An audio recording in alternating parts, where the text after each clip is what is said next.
Well, hello everyone. It's John Paul, the car doctor, and welcome to another car doctor program. On our program, we try to help and inform people and try to keep up with the latest automotive trends, do some new car reviews, answer some questions that get emailed to me. And of course, the easiest way to get a hold of me these days is with an email. Send it to jpaul at aaanortheast.com. You can try to find me on Facebook, Mr. John F. Paul at Facebook, or John Knows Cars at Facebook. Also, you can follow me on Twitter at John F. Paul on Twitter is a good way to do it. You can probably find my Instagram page. Well, I just drove about 3,200 miles back and forth to Florida, well, within the past month or so. And one of the things I noticed was the electric vehicle population is certainly growing. I'm seeing more and more electric cars popping up here and there. But what really surprised me was we're seeing electric cars growing in rural areas.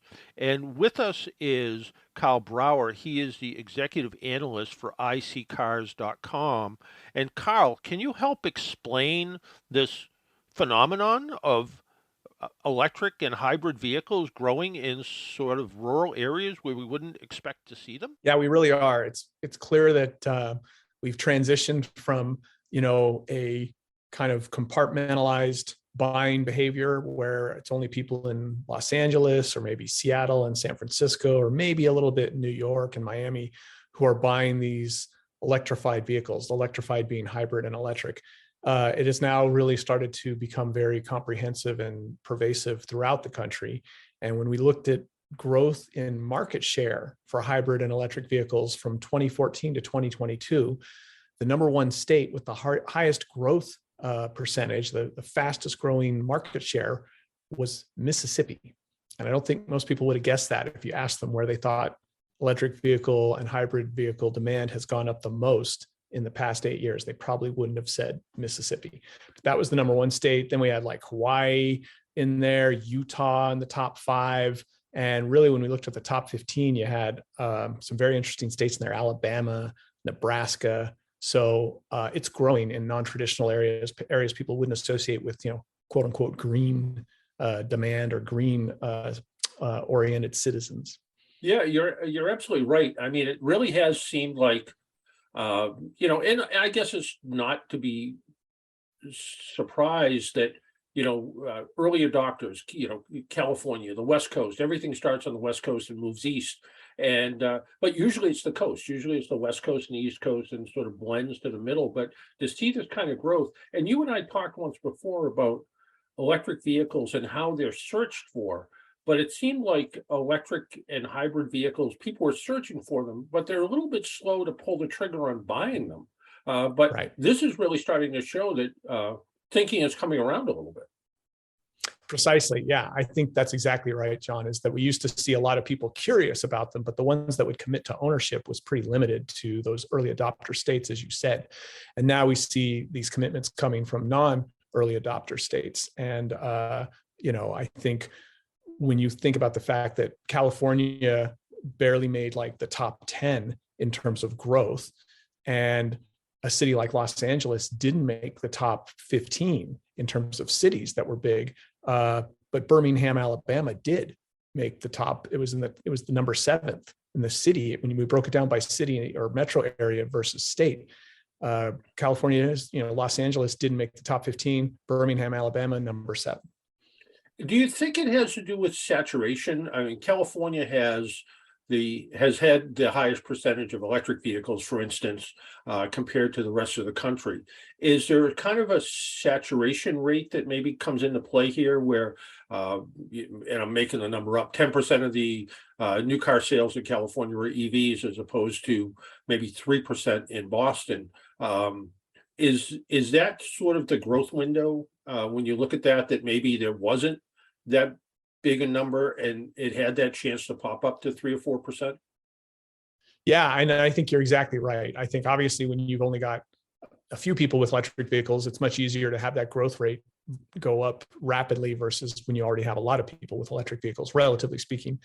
And I think you're right that there seems to be kind of more resistance once you're somewhere in like the 5 to 10% range of the total market in a given state, versus when you're in the 0.5% to 3 or 4%, where there seems to be much more potential for rapid growth. That's what we saw with this study. But still, when you think about the fact that the growth rate in California was right around 70%, and then the growth rate in Mississippi was 241%. Even though Mississippi started much smaller, they're growing at over 3 times the rate of California. So that's going to start to flatten that out. I think what's going to happen is you may see more resistance on the 5+% market share states, but you're going to see less resistance, and eventually we're going to have this kind of flattening out of most of the states probably being around 5% versus only a few of them. And I think maybe it was just over the weekend, I read someone else's study that said once electric vehicles get in that 5% range, that's sort of the tipping point. That might be the point that when you see 5% of the new car sales being EVs or plug-in hybrid electric vehicles, or maybe even just hybrids, that really starts to kind of turn things around a little bit, where people start to go, maybe a hybrid, maybe a plug-in hybrid, maybe a pure battery electric vehicle is something that would work for me as well. Do you see that in your studies as well? Yeah, I definitely think that, market share begets market share, awareness begets awareness, so we're going to keep seeing these things go from kind of what are still considered by many people these exotic, weird, cars. And as they become less exotic, less weird, less strange, the idea of buying one because your neighbor's had one for 2 years, hasn't had any problems, and now they get to drive past $3, $4, $5, $6 a gallon gas signs and not care about them because they're running either a pure electric or even a plug-in hybrid, which a lot of people can use as a pure electric for most of their driving if they've got 40, 50 plus mile range out of these plug-in hybrids. And I think that particularly in the last 6 months, obviously with gas prices, is probably really starting to resonate with people. The idea of getting away from being at the mercy of those fuel prices by getting one of these vehicles. And your studies have pointed to this in the past, that the fleet of cars in the United States has never been older than it has been, 12.4 years or whatever it is now.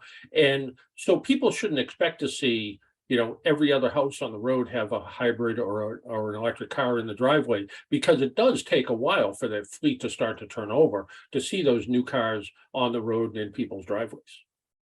100%. And then you roll in the fact that new electric vehicles are getting better in every way, but they're also continuing to get more expensive. We've got a global conflict that's causing a reduction in the supply of lithium and palladium and nickel, all the things you need to make battery packs for electric cars that are only getting harder to get at this particular moment, making them even more expensive. So, there is still this kind of price difference between an internal combustion vehicle and an electric car. And that can be a big stumbling block for people. Price is a huge determinant for people when they're buying a vehicle. And if there's a big jump to get an electric car, new or used, versus an internal combustion engine vehicle, that's still a big barrier. So longer term, we really need to see price parity, and hopefully not because internal combustion engine cars just keep getting more expensive, but because the price of electric vehicles starts to drop and they can start to come together. And I think if that were to happen, like if tomorrow we woke up and somehow the difference between an electric car and an internal combustion engine car was nothing price-wise, you got the same amount of car for the same money, I think you'd start to see some real rapid EV adoption, but we're not there yet. And some would say we seem further away from that now than we were 6 months ago because of what's gone on with the supply of some of these materials. Yeah, absolutely. And, and I remember hearing from, it was some executive for Toyota 15 years ago, that kind of their vision was that you were going to buy, pick the vehicle, a Camry. And it was going to be a gasoline Camry. It was going to be a hybrid Camry. It was going to be a plug-in hybrid, and maybe it'd be an electric car. And in some cases, that has almost come true with a lot of vehicle manufacturers, that the powertrain is just a box you check off when you go to order the vehicle, kind of almost making this the golden age of the automobile, the new golden age, where you do have probably more choices than you ever have when it comes to buying a car. And I think sites like IC Cars, where you can really do the comparison and do some of that homework ahead of time, is really valuable for people trying to make that decision and do those side-by-side comparisons. Agree 100%. You know, it's not just the golden age of cars, it's the golden age of information. And so you now have the ability to sit in your house and see what the price of all these different types of vehicles are across the entire country in different markets and different states. And I keep telling people in today's world, more so than ever, flexibility is your friend. If you're looking to buy a new vehicle or a new to you used vehicle, even, if you can be more flexible in not only what you're willing to buy, but where you're willing to go to get it, with all the information available to know that you could potentially save $2,000, $3,000, $5,000 by going a couple states over. That seems like a pain to go that far to get a car, but at $5,000 savings, even if you got to go get a plane ticket and it takes you 2 days to drive back, you break down $5,000 on a per hour basis. And with the price of that airline ticket, you're still making good money. You're getting a good pay rate to save your $5,000 car purchase and go to a couple states over, 300, 400, 500 miles away. So that's the great thing about today's world, is that we have both the variety of cars, as you mentioned, and the variety of information and the ability to know where those cars are, which cars are priced how. And if you want to travel to go get something and be more flexible in your shopping, you can. Yeah, it really is. I mean, pre-pandemic, people would say to me, when is there a good time to buy a car? And basically it was any time was a good time to buy a car. Maybe you could do a little bit better at the end of the month, or maybe the last day of the year, you might do a little bit better because there may have been some bonuses or spiffs that could be applied to you. But basically, if you went in on the 10th of the month or the 20th of the month, it really wasn't any different. Today it's a little bit tricky, and there is a little bit of sticker shock, I guess, when people are shopping a little bit and they're not seeing quite the variety. So like you pointed out, with a site like IC Cars, all of a sudden now your showroom doesn't have any walls to it. You're looking at a lot wider view of where you can go car shopping. And as you pointed out, I live outside of Boston. Could I drive to Hartford and get a good price on a car? Would I? Absolutely. If I could save several $1,000s, sure. Exactly. And that's really what people need to keep in mind, is just expand your horizons, literally, in terms of where you're willing to go for your car. And you might be happily surprised at the level of money you could save. Yeah. And before we let you go, let's kind of just review what IC Cars is, kind of where it started. I know it started with one of the CEOs was frustrated in the car buying world. He went out car shopping, couldn't find what he wanted, and that sort of turned into IC Cars. But kind of give us the Reader's Digest version of what IC Cars is. Yeah, it's a information site about vehicles that help you pick the car you want and identify where and how much you should pay for it. So we've got all the vehicle listings across the country from all the dealerships and private individuals, so you can look in whatever area you want. And then we can tell you how good a deal it is based on the market in that local area, whether you're overpaying or underpaying. And so it's really very easy to find vehicles that are currently for sale locally or nationally or anywhere in between. And that's kind of our primary business model. But of course, we also have a full editorial package with all sorts of studies, like this one we just did on hybrid electric vehicle market share, but lots of advice articles on how to buy a car and how to save money, which cars are hot, what's going on with the pricing trends. So not just the vehicles, but a lot of context and data behind the vehicle sales that we've turned into hopefully very usable consumer information for shoppers. Yeah, I know, kind of a maybe disappointing when you go to buy a new car, but some of the ones that depreciate the fastest, as an example, can be some of the best used car values.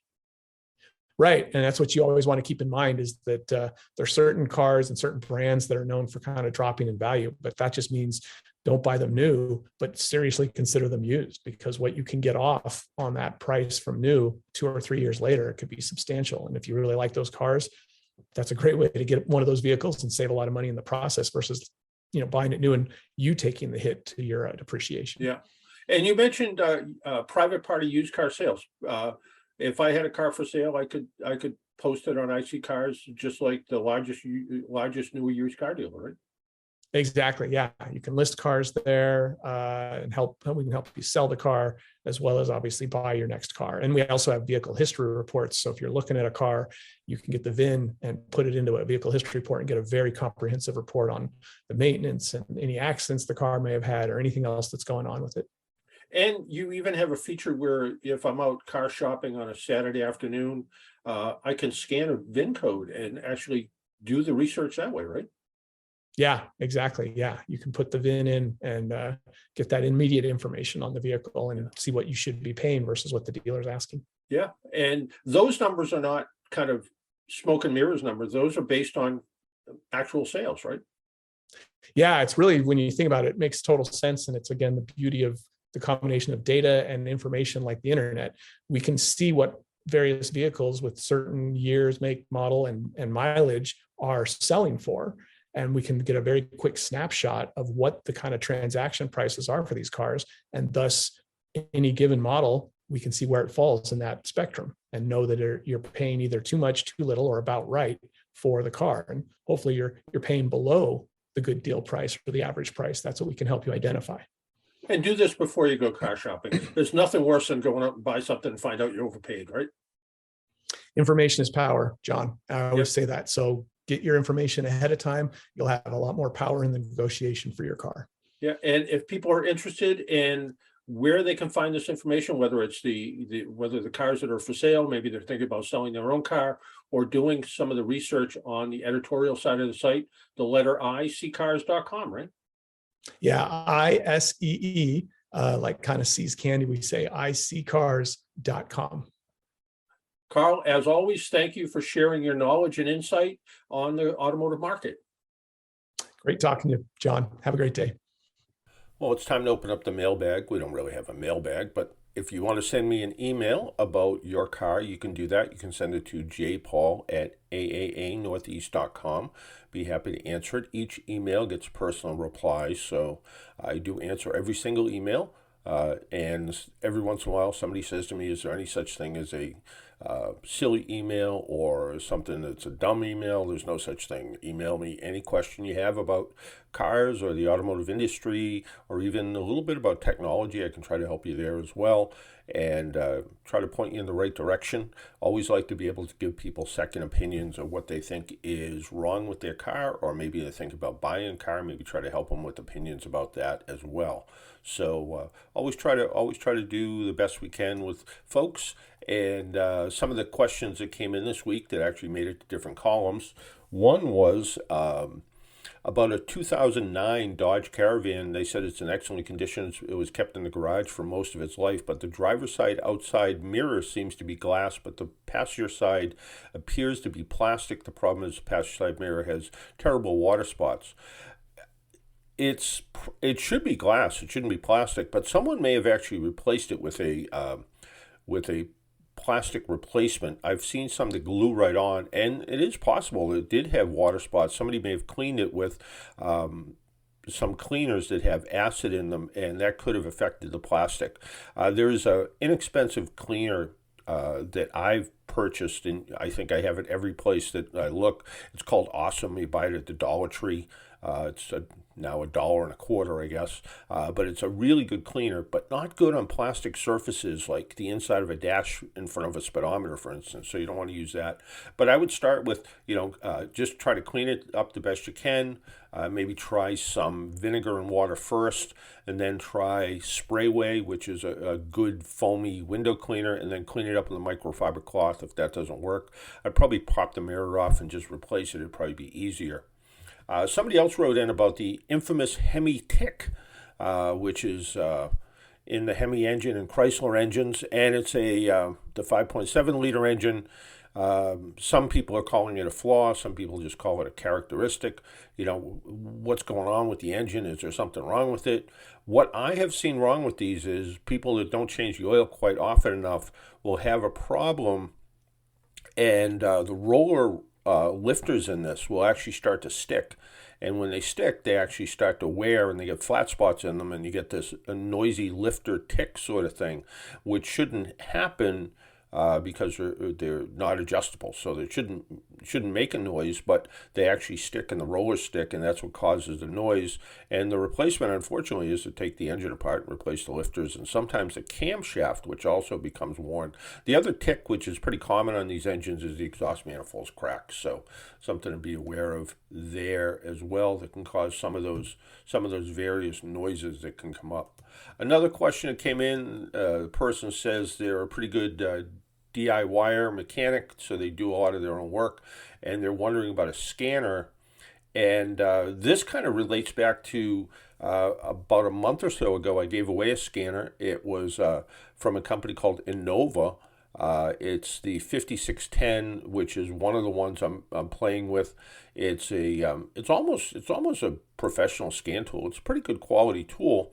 And the other one is the 5310. So 5610 a little bit better, 5310 a little less, has a little less features.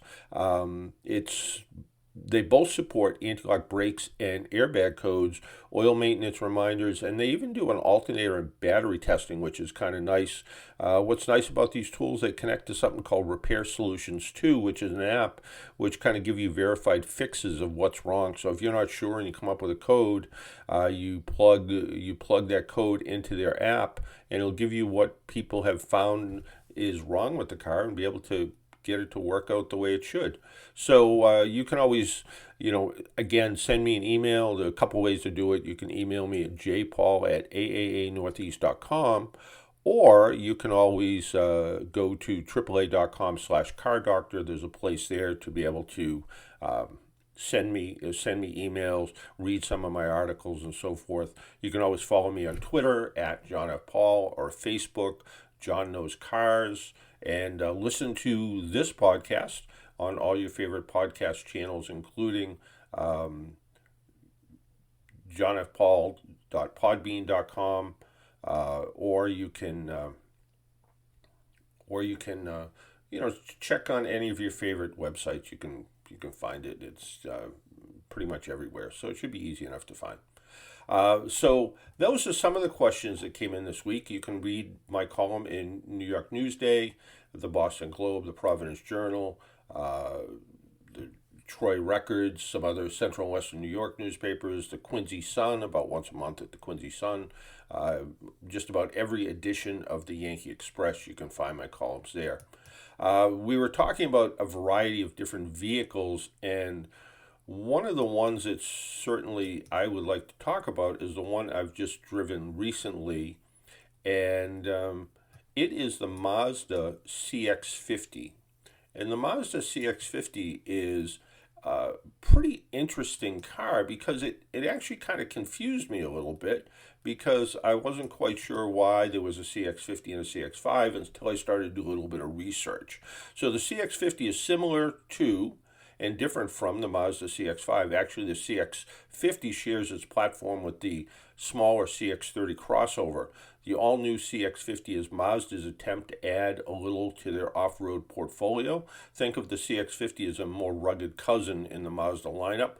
Both the current CX-5 and the all-new CX-50 share engines and are somewhat similar in size. There's almost an overabundance of trim levels, I think 9 in total when I counted. There's a choice of a 2.5-liter four-cylinder 187 horsepower engine and the turbocharged 227 horsepower engine. Although interestingly, the turbocharged engine will gain 29 horsepower, pretty significant when running on 93 octane premium fuel. Put it on 87, horsepower drops again almost 30 horsepower. Like the CX-5, the CX-50 comes with a 6-speed automatic transmission and all-wheel drive. Our road test was on the top of the line Turbo Premium Plus. This included a very nice leather interior, panoramic sunroof, 10-inch infotainment display with Apple CarPlay and Android Auto, and wireless phone charging, and at least the case with my iPhone, wireless connectivity, which is kind of nice. So you don't have to plug your phone in, you put it in the charger, it stays charged up, but yet connects to the system, so you don't have to worry about killing your phone battery, which is kind of nice. Add in the large 20-inch wheels and just about every electronic and safety feature possible. The CX-50 in this trim has really luxury car feel and look.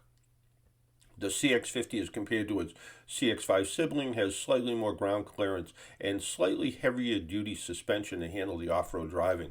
On the roads, the CX-50 has competent road manners. Unlike many other compact SUVs, the CX-50 with the turbocharged engine has a slightly sporty feel, something that Mazda does a very good job of incorporating into all their vehicles. The turbocharged engine certainly is powerful enough for day-to-day driving and hustles the CX-50 to 60 miles an hour in a little bit under 7 seconds. The ride is comfortable, soaking up pavement brakes and other small bumps in the road. The overall ride, I think, is comfortable and pleasant without being too stiff. I never did take the CX-50 off-road, but with its all-wheel drive system and a bit higher ride height, this SUV should do just fine on the roads less traveled and should be really a good vehicle for winter here in New England. Fuel economy during my test drive averaged about 25 miles per gallon. The EPA numbers are 23 city, 29 on the highway. Somehow I expected a bit more. Just me, but I thought maybe a little bit more. Compared to, say, my Hyundai Santa Fe Sport, which does a little bit better out on the highway. So I figured newer technology would redeem better fuel economy, maybe not quite. Like many vehicles in its class, there's a full suite of driver assistance features such as lane keeping assist, adaptive cruise control, lane departure warning, and our tester also had the 360-degree camera views. The interior of the CX-50 feels just a bit tighter than the CX-5, although the front seats are comfortable and supportive. The rear seat offers plenty of seating for 3, and certainly 4 full-size adults can fit comfortably, and I have 4 big people, regular, not 100-pound people, but real-sized people in the car, and it was comfortable enough for everybody. The tilt and telescoping steering wheel and plenty of seat adjustments should make it easy for nearly any size driver to find a comfortable seating position. What I did notice, though, was some blind spots when backing up. Due to the roofline and window design, it's hard to see off to some of the corner of the car, which the 360-degree camera area did help. Cargo area is quite generous with 31 cubic feet of cargo room with all the seats in use and a very generous 56 feet with the rear seats folded. The CX-50 is a comfortable to drive. It handles well. It offers a high-class interior with premium touches throughout. Somehow Mazda managed to like they do in a lot of their vehicles, meld fun to drive with some off-road capability, and they put it in a tidy little package, which is kind of nice. Mazda still manages some zoom, even in a vehicle that says it's more set up for that road less travel, so good job for Mazda. Next week, we'll be reviewing a vehicle that I haven't driven in quite a while, and that's the Chevrolet Bolt. Bolt with a B. It's an all-electric vehicle. The last one I drove was a couple of years ago, and of course Chevrolet had a stop order on selling the vehicles. This one is the newest generation. I guess they have the battery problem resolved, and it's a very impressive car. It has both level 2 and level 3 charging, as well as an adapter for level 1. I've been just plugging it into a regular outside outlet in my house to charge it up. And when it's fully charged, it has a pretty incredible range, 200 and I think it was almost 270 miles, which is pretty good. I like driving the car a lot. It's pretty good. We'll talk about that next week. So if you have questions after you listen to this podcast or any podcast, email me at jpaul@aaanortheast.com or go to AAA.com/car doctor. You can find me there. And until then, make sure you wear your seatbelt, drive safely, be good to your car. And if you see emergency vehicles by the side of the road, slow down or move over. It saves lives. Talk to you all soon. Bye-bye.